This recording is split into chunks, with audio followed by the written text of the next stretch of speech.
One of the questions a priest is frequently asked by parishioners is, why is this happening to me?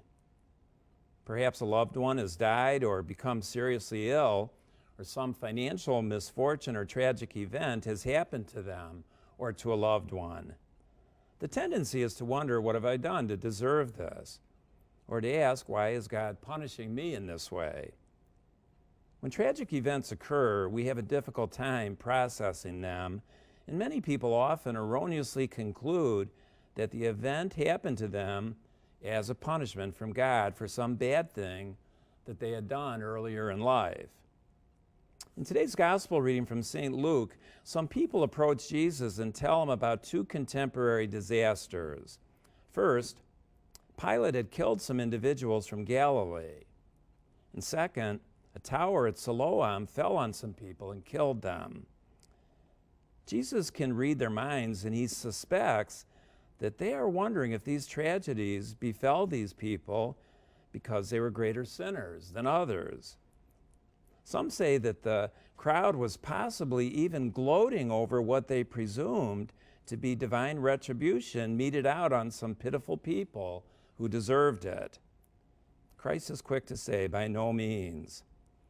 However, he also takes advantage of the opportunity to remind them and us to not be so quick to think about bad things other people may or may have not done, but to reflect on what are the bad things that we may be doing right now in our own lives, things that may get us in trouble.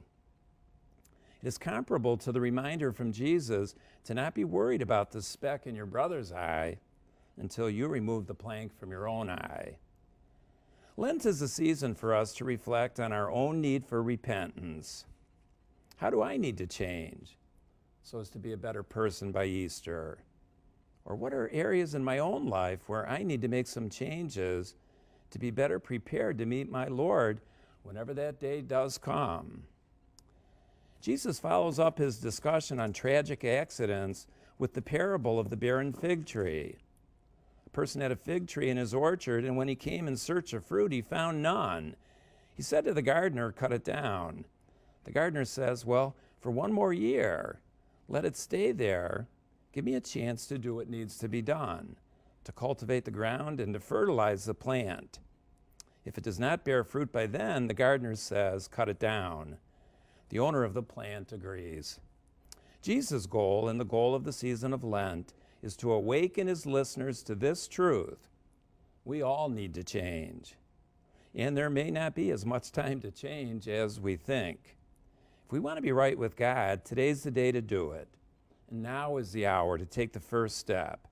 Don't put off till tomorrow what you can do today, and always remember he is close by to help us change. As we approach the halfway point of Lent next week, let us all take some time this week to reflect where we need to change or how we can bear more fruit. Then let us ask the Lord to help us make it happen.